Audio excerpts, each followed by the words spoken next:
بسم الله الرحمن الرحيم. الحمد لله الذي أنزل على عبده الكتاب ولم يجعل له عوجا قيما لينذر بأسا شديدا من لدنه ويبشر المؤمنين الذين يعملون الصالحات أن لهم أجرا حسنا ماكثين فيه أبدا وينذر الذين قالوا اتخذ الله ولدا ما لهم به من علم ولا لآبائهم كبرت كلمة تخرج من أفواههم إن يقولون إلا كذبا فلعلك باخع نفسك على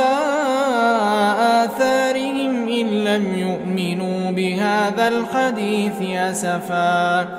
إنا جعلنا ما على الأرض زينة لها لنبلوهم أيهم أحسن عملا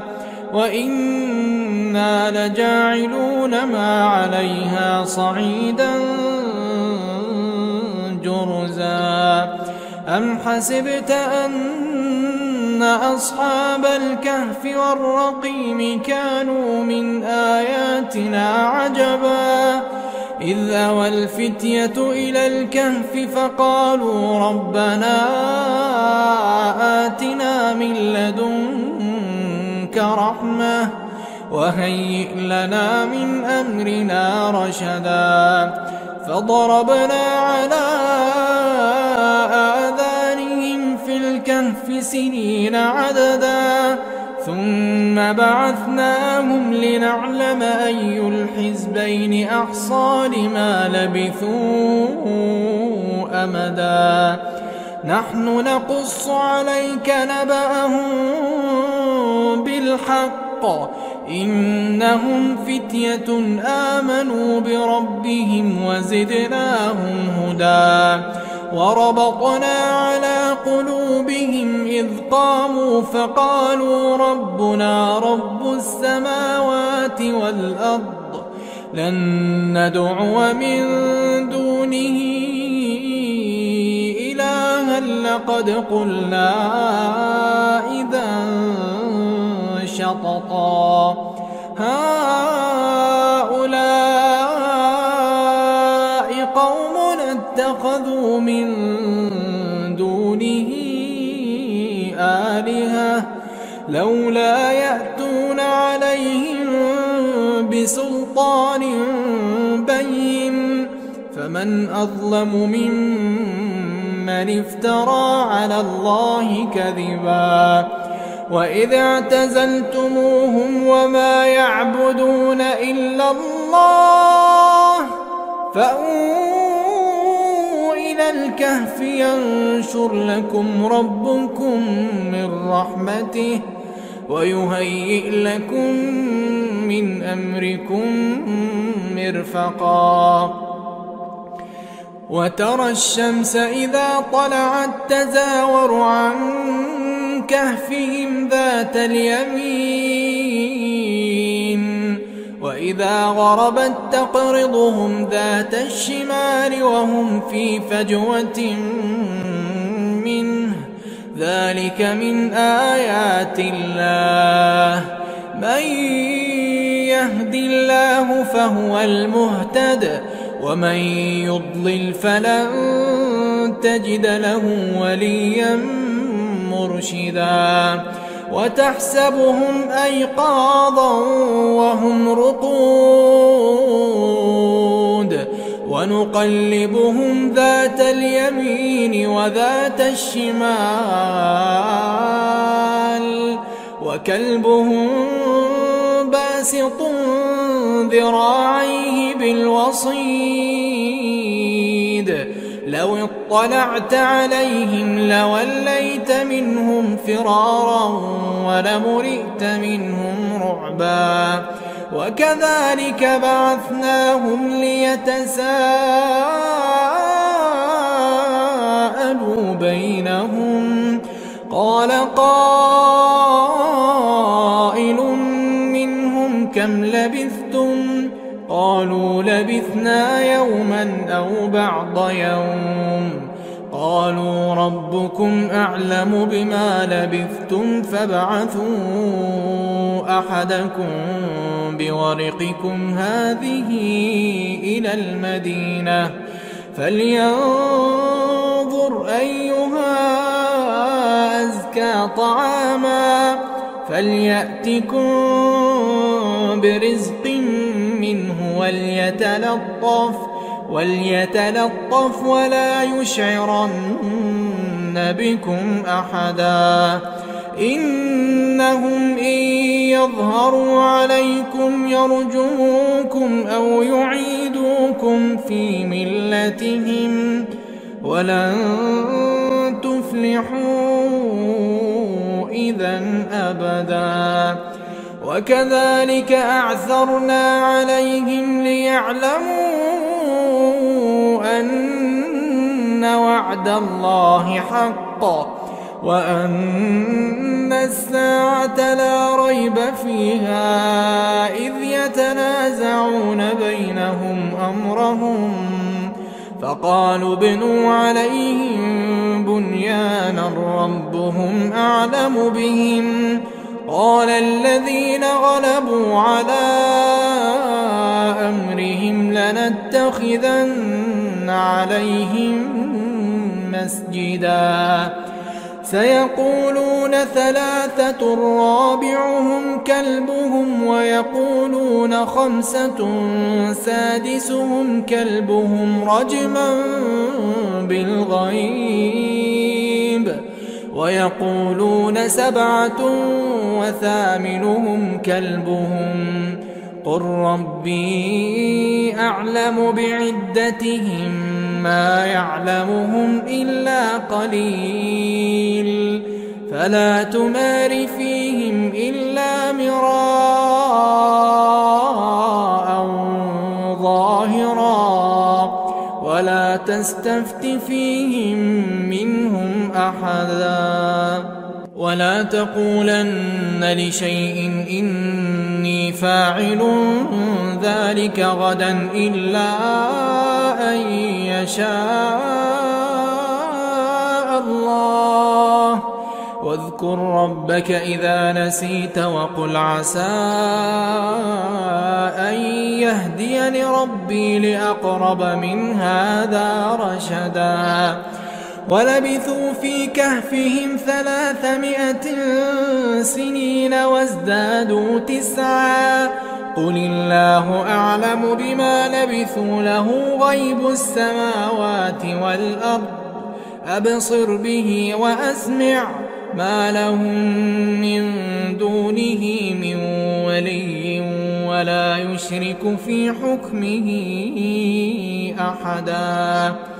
واتل ما أوحي إليك من كتاب ربك لا مبدل لكلماته ولن تجد من دونه ملتحدا واصبر نفسك مع الذين يدعون ربهم بالغداة والعشي يريدون وجهه ولا تعد عيناك عنهم تريد زينة الحياة الدنيا ولا تطع من أغفلنا قلبه عن ذكرنا واتبع هواه وكان أمره فرطا وقل الحق من ربكم فمن شاء فليؤمن ومن شاء فليكفر إنا أعتدنا للظالمين نارا أحاط بهم سرادقها وإن يستغيثوا يغاثوا بماء كالمهل يشوي الوجوه بئس الشراب وساءت مرتفقا إن الذين آمنوا وعملوا الصالحات إنا لا نضيع أجر من أحسن عملا أولئك لهم جنات عدن تجري من تحتهم الأنهار يحلون فيها من أساور من ذهب ويلبسون ثيابا خضرا من سندس واستبرق متكئين فيها على الأرائك نعم الثواب وحسنت مرتفقا واضرب لهم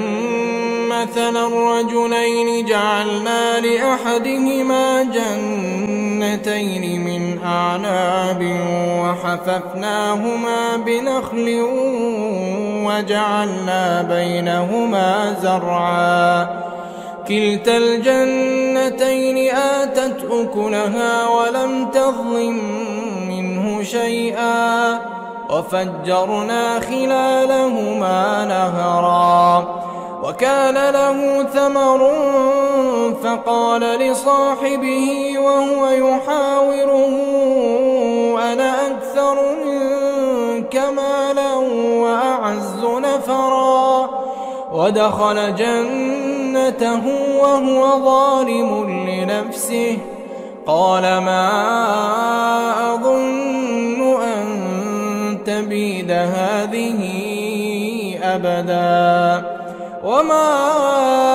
أظن الساعة قائمة ولئن رددت إلى ربي لأجدن خيرا منها منقلبا قال له صاحبه وهو يحاوره أكفرت بالذي خلقك من تراب ثم من نطفة ثم سواك رجلا لكن هو الله ربي ولا أشرك بربي أحدا ولولا إذ دخلت جنتك قلت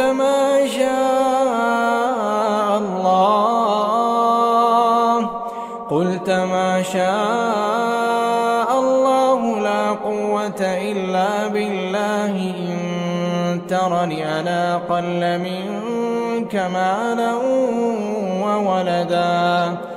فعسى ربي أن يؤتيني خيرا من جنتك ويرسل عليها حسبانا من السماء فتصبح صعيدا زلقا أو يصبح ماؤها غورا فلن تستطيع له طلبا وأحيط بثمره فأصبح يقلب كفيه على ما أنفق فيها وهي خاوية على عروشها ويقول يا ليتني لم أشرك بربي أحدا ولم تكن له فئة ينصرونه من دون الله وما كان منتصرا هنالك الولاية لله الحق هو خير ثوابا وخير عقبا واضرب لهم مثل الحياة الدنيا كماء إن أنزلناه من السماء فاختلط به نبات الأرض فأصبح هشيما تذروه الرياح وكان الله على كل شيء مقتدرا. المال والبنون زينة الحياة الدنيا والباقيات الصالحات خير عند ربك ثوابا وخير أملا. ويوم نسير الجبال وترى الأرض بارزة وحشرناهم فلم نغادر منهم أحدا وعرضوا على ربك صفا لقد جئتمونا كما خلقناكم أول مرة بل زعمتم أن لن نجعل لكم موعدا. ووضع الكتاب فترى المجرمين مشفقين مما فيه ويقولون يا ويلتنا ما لهذا الكتاب لا يغادر صغيرة ولا كبيرة إلا أحصاها ووجدوا ما عملوا حاضرا ولا يظلم ربك أحدا. وإذ قلنا للملائكة اسجدوا لآدم فسجدوا إلا إبليس كان من الجن ففسق عن أمر ربه أفتتخذونه وذريته أولياء من دوني وهم لكم عدو بئس للظالمين بدلا. ما أشهدتهم خلق السماوات والأرض ولا خلق أنفسهم وما كنت متخذ المضلين عضدا. ويوم يقول نادوا شركائي الذين زعمتم فدعوهم فلم يستجيبوا لهم وجعلنا بينهم موبقا. ورأى المجرمون النار فظنوا أنهم مواقعوها ولم يجدوا عنها مصرفا. ولقد صرفنا في هذا القرآن للناس من كل مثل وكان الإنسان أكثر شيء جدلا. وما منع الناس أن يؤمنوا إذ جاءهم الهدى ويستغفروا ربهم إلا أن تأتيهم سنة الأولين أو يأتيهم العذاب قبلا. وما نرسل المرسلين إلا مبشرين ومنذرين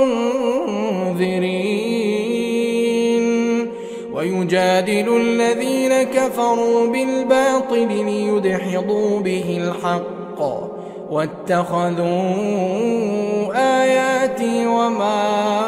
أنذروا هزوا. ومن أظلم ممن ذكر بآيات ربه فأعرض عنها ونسي ما قدمت يداه إنا جعلنا على قلوبهم أكنة أن يفقهوه وفي آذانهم وقرا وإن تدعهم إلى الهدى فلن يهتدوا إذن أبدا. وربك الغفور ذو الرحمة لو يؤاخذهم بما كسبوا لعجل لهم العذاب بل لهم موعد لن يجدوا من دونه موئلا. وتلك القرى أهلكناهم لما ظلموا وجعلنا لمهلكهم موعدا. وإذ قال موسى لفتاه لا أبرح حتى أبلغ مجمع البحرين أو أمضي حقبا فلما بلغا مجمع بينهما نسيا حوتهما فاتخذ سبيله في البحر سربا فلما جاوزا قال لفتاه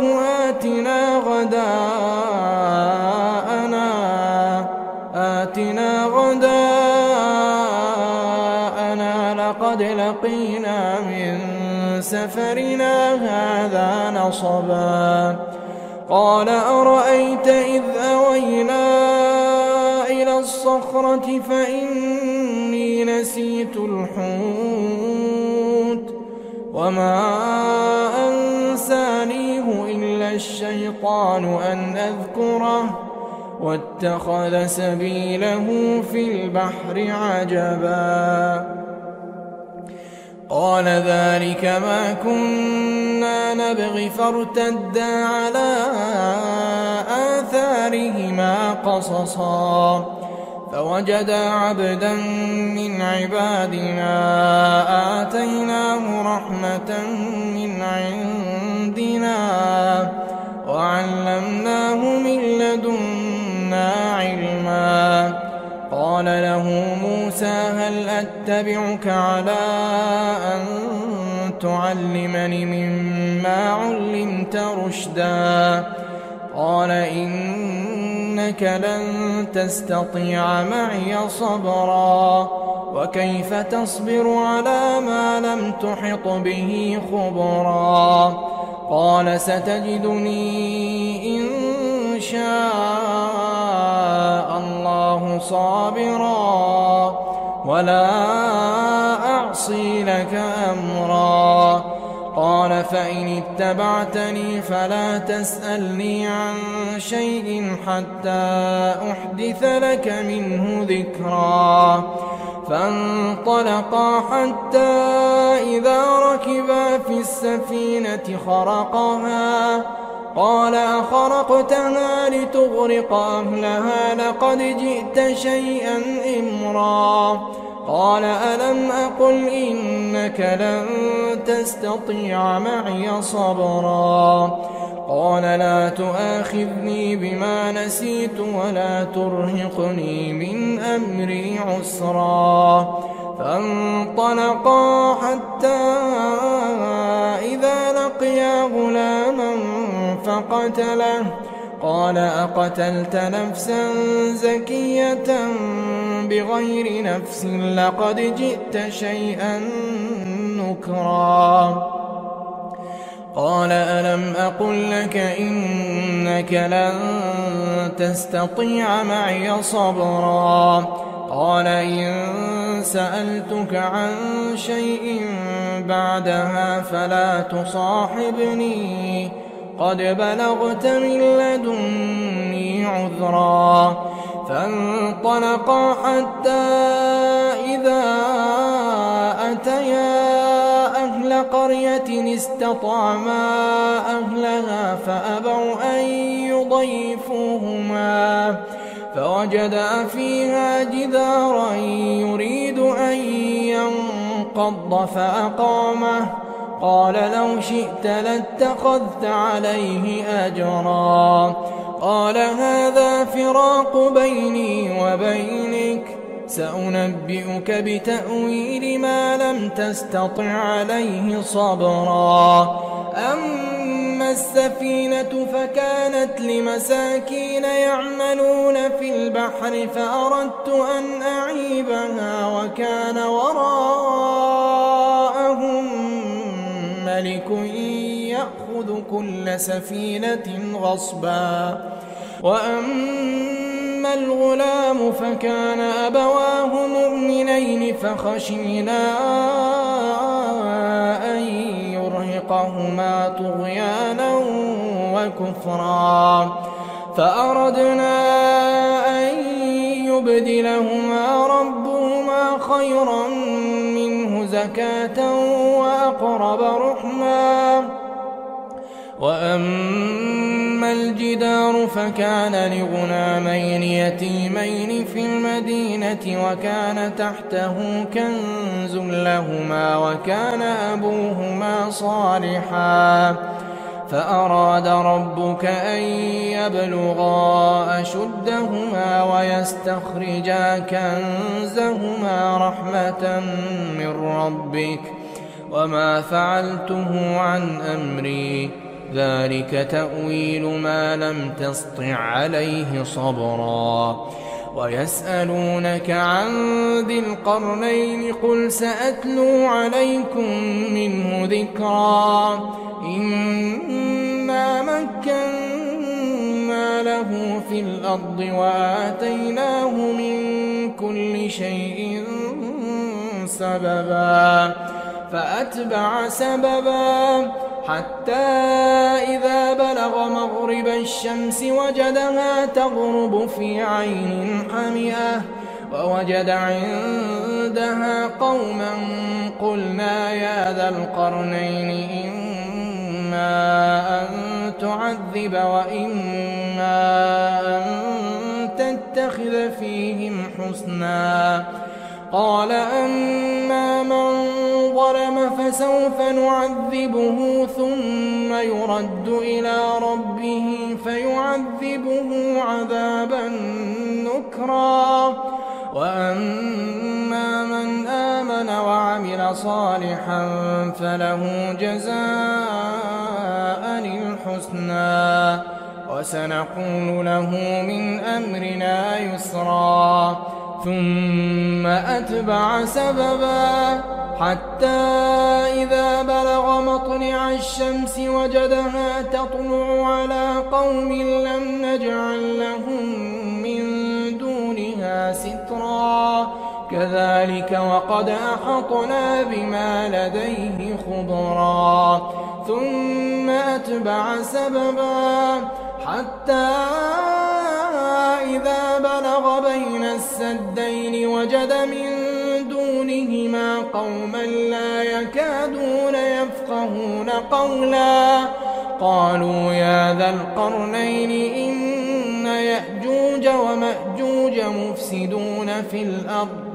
فهل نجعل لك خرجا على أن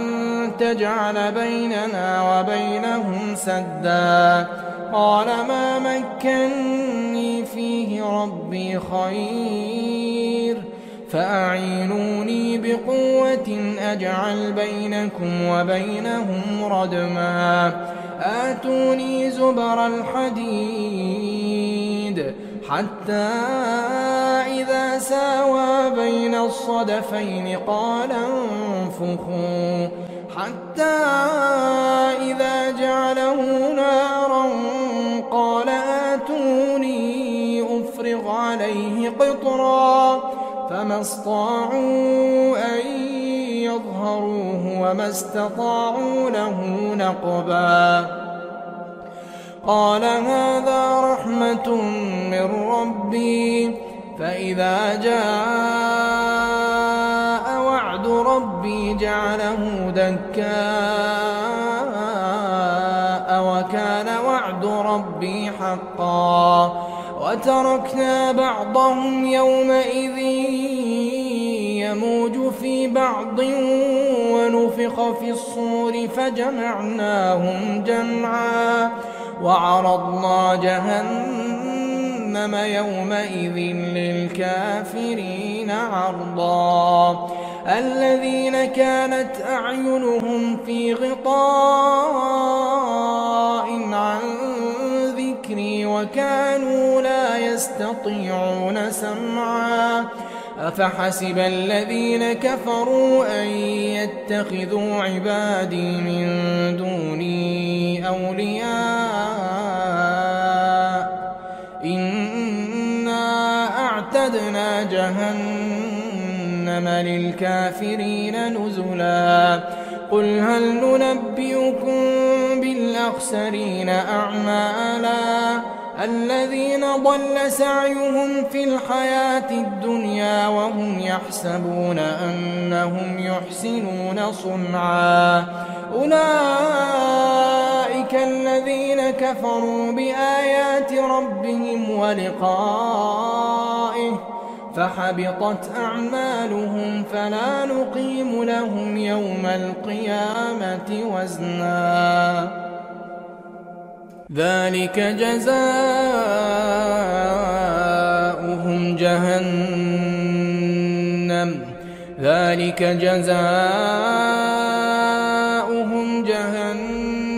بما كفروا واتخذوا آياتي ورسلي هزوا إن الذين آمنوا وعملوا الصالحات كانت لهم جنات الفردوس نزلا خالدين فيها لا يبغون عنها حولا قل لو كان البحر مدادا لكلمات ربي لنفد البحر قبل أن تنفد كلمات ربي ولو جئنا بمثله مددا قل إنما أنا بشر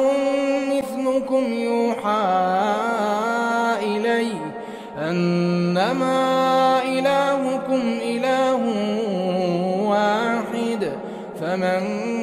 كان يرجو لقاء ربه فليعمل عملا